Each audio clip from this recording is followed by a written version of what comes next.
attention.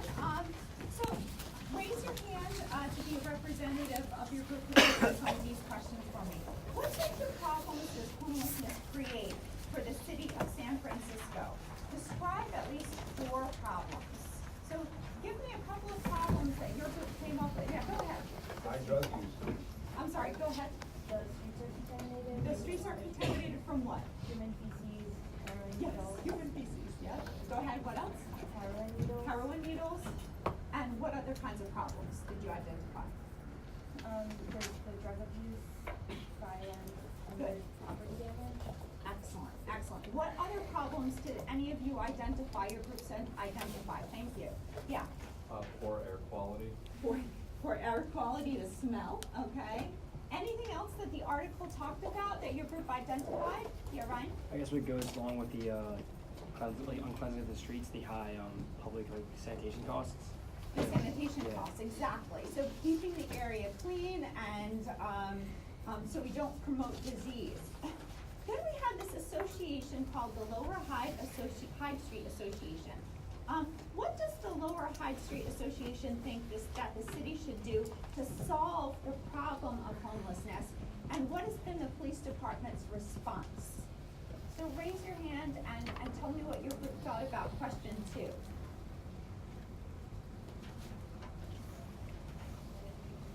Yeah.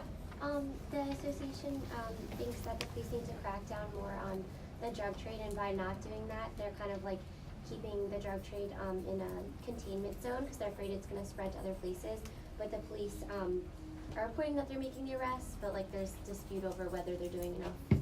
Exactly, perfect answer. So the Lower High Street Association says that the city isn't doing enough to solve the problem, and basically the police have kind of left this area alone as a way to contain the problem, right? So it won't spread elsewhere. But the police are rejecting this explanation and saying that they are policing this area. Now, number 3 looked at this issue of conservatorship as described in the article. It's the process of forcing mentally ill people into treatment or putting them in the care of a guardian. List 3 arguments in favor of this approach of helping the homeless and 3 arguments against. So what are 3 arguments in favor of doing this in the city of San Francisco? Yeah, right. Drugs and other substance use problems could be subdued by giving them like a mentor. I'm sorry, I didn't hear you. Like drug or substance use problems could be subdued by giving them a Okay, guardian. so it could address this issue of drug abuse if we force people into some type of treatment. What else? What are other pros of doing this? Somebody, I'm begging you, yes. Basically like guarantees care to people who might need it. Absolutely, guarantees care to people who might need it, who might not be able to advocate for themselves, right? So there's this issue of, whether they have the ability to advocate for themselves. One other positive factor, go ahead. It improves like the general community health and wellness. The general community health And wellness. and wellness, good, so it addresses the entire needs and well-being of the community as a whole. What are 3 arguments against this approach of dealing with the homeless? Yeah. We said that it could be expensive and there's not enough people to provide services. Good, so expensive, not enough people to provide services, what else? And that it could take away personal autonomy. Good, so it definitely is an issue of personal autonomy, threatening perhaps people's civil liberties to make decisions for themselves. Any other negative that your group came up with respect to this type of policy? Yeah. We discussed the competency of the guardian that the person would be released to. That's right, so that we're assuming that the guardian is gonna make the decisions that are going to be best for the homeless individual, but that might not necessarily be the case. I'm really interested in your answers to question 4. Raise your hand, and this didn't have to be your group answer, this could be your individual answer. Raise your hand if you ever give money to homeless individuals in New Brunswick. Raise your hand high and tall so I can look. Okay, give money. Okay, raise your hand if you don't give money to people homeless, okay.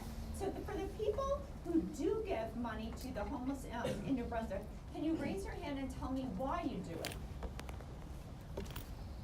Yes. Well, I'm like in the middle because I usually prefer to like give them food if I can. But Okay. I also consider that sometimes food isn't like the only necessity they need. Maybe they need to buy some type of like sanitary product or medicine or something else. Okay. So there are moments where I consider giving them money, and I do, and then there are moments where I would prefer to give them food so that they Okay. don't use the money on something illegal or something. Okay, good. Any other, give me a reason why you give money, yes. It's dependent on the person, like when Okay. they come up to me, the way they talk to me and what they say will, like, just for me to decide, like, if I wanna give them money. If I feel like they're genuine and they actually need help, compared to somebody who's just trying to give me their money so they can buy a cigarette or drugs, I Okay. can give them their money. But Okay. if they seem genuine, saying that their family's in trouble, they don't have money, they just need some quick food, I'll give them $1 or $2, but like nothing really more than that. Okay, okay. Let me hear from the people who don't give money to the homeless in New Brunswick. Tell me a little bit about your reasoning as to why you don't do that. Yes, in the back. Well, I think money can certainly help them. Like, money can be used obviously for food and whatever. Like, I'm with her, I would prefer to give them just food. But I think a big thing for me is that most of these people, I don't think money is gonna solve their problem. Especially like $5, like they can, if they say what they're gonna do, they can get a meal.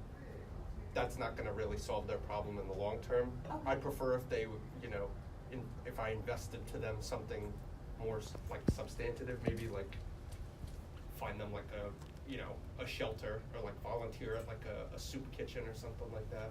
Sure. So looking more at sort of long-range solutions and giving money to organizations that might help them with long-range solutions. Okay, that's good, that makes sense. Any other reasons for not giving money, in your minds to the homeless population? Yeah, Kat? Oh, I just had like experiences like multiple times where homeless people have come up to me and I'm walking with my boyfriend, and then it's always men, but they'll say like, they'll ask both of us, you know, if they can get a couple bucks, and then I'll answer, because he usually doesn't like to interact with strangers and I'm comfortable with it, and then every single time they've looked at him and said, "Tell your girl to stop talking, I'm not speaking to her, I'm talking to you." So that's That when I might get piss angry. me off. Go ahead, so. Yeah, so one time I saw a guy who, his sign said, "I'm not looking for money, I'm not looking for food, I'm looking for like job leads." So I've considered like going up to him and talking to him about that, because I know like of restaurants that are hiring in New Brunswick. Okay, good, interesting. Yeah, I mean, you also have to consider your own personal safety, sometimes when you interact with a homeless, population. Any other reasons why you don't give money?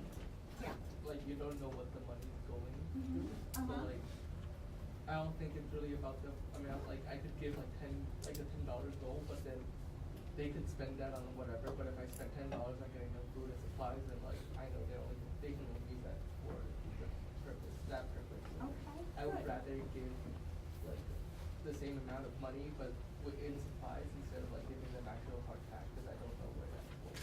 Okay, good. So, I mean, I know in Penn Station, so I go through Penn Station every time that I come through Rutgers, and, you know, there are signs not to give money to the homeless individuals and to give money instead to organizations that help the homeless, right? So that's to sort of decrease panhandling. So, I mean, I think that there are strong arguments in favor of giving money, and there are also powerful arguments against it. So, I just wanted you to have those arguments in mind. Let's now turn to number 5. I'm really interested in what your group program was. What are you gonna do with $100,000? And I wanna say, one year, I did this activity, and a smart-ass student said to me, with $100,000, I'd hire a consultant to tell me how to create a program to help the homeless population in New Brunswick. So don't give me that smart-ass answer, although it's smart-ass and clever at the same time. So tell me a little bit about the goal, the program goal that you had, your activities, and how you would measure progress in achieving your goal. Yeah. So our group talked about providing mental health screenings and other services Okay. for the homeless population in New Brunswick. So we had 3 kind of programs that we wanted to implement. So just basic screenings, and then open counseling hours, and then life skill support groups like job placement, interviewing skills, that kind of thing. Okay, good. And for budgeting wise, we decided that the things that would take the most of our budget would be the open counseling hours and the life skill support groups, because that requires, those are the most time intensive, which means that it is more hours being worked on. Okay, So good. that's why they would take the majority of our budget away from the screenings. Okay. And then for measuring progress, we said that we would do, surveys and then a long-term analysis of, basically like the mental health of the population in, the homeless population in New Brunswick. Okay. To kind of compare data to see if our programs are actually working, and if they aren't, then finding a way to adjust them. Okay, excellent. So it was a real clear programmatic goal, a series of programmatic activities to meet that goal, and a clear way to measure progress, okay? Good. What other types of, give me another example of a program that you came up with in activities and measurement. Bailey, what did your group come up with? We primarily focused on job placement. Okay. We talked about all the small businesses that are in New Brunswick, Mhm. and how a lot of them don't necessarily require education or require high skills. Mhm. So, we put our focus on, trying to get them, basically like how we were talking about with the services and the housing, we were focusing more on the services that go along with the housing. Mhm. But our major thing was, job placement. Okay. Ultimately though, how would you measure progress in achieving that? Like, how would you know that your program was actually working? You didn't get to that part yet? Well, just like seeing if the homeless population rates go down, seeing like if. But your goal is specifically job placement, right? So remember, when you create a programmatic goal, your means of measuring it to see if it's actually working has to be directly linked to that goal. Like seeing if, like the neighboring restaurants or, just jobs available are hiring homeless Okay. people, so if that's going up, then we Good. know we're doing. Good, exactly, okay? So for everybody, when you answer number 5, you wanna make sure that your programmatic goal, what you seek to achieve, is being measured, exactly, in your program to make sure that your program is effective. So an even more precise way of looking at job placement might be to create a database of 100 homeless people that you've provided job skills to, and then over the period of 3 months, check in with them to see if they have actually obtained a job and retained that job, okay? So the key point for number 5 is to make sure that the goal and the measurement are linked. Finally, question 6 asks you a little bit, this is a parallel question to number 3, but it has to do with the weather. What do you think about the policy of pro-forced removal? Can you give me an argument in favor of pro-forced removal when temperatures sink? Yeah, Ryan. Wow, I think it's extreme. I think it would help get other people, like the homeless, into other programs by getting them into shelters. Okay, So so get them in the it's door. sort of like an entry point Yeah. for extra services? Okay, so that might be an argument, that if we say that we're going to definitely remove them against their will, while the temperatures are low, it might be an excellent way, an access point to get them involved with other types of services. Any other arguments in favor of doing that? Yeah, Joshua? No, I had to get. Oh, okay, go ahead.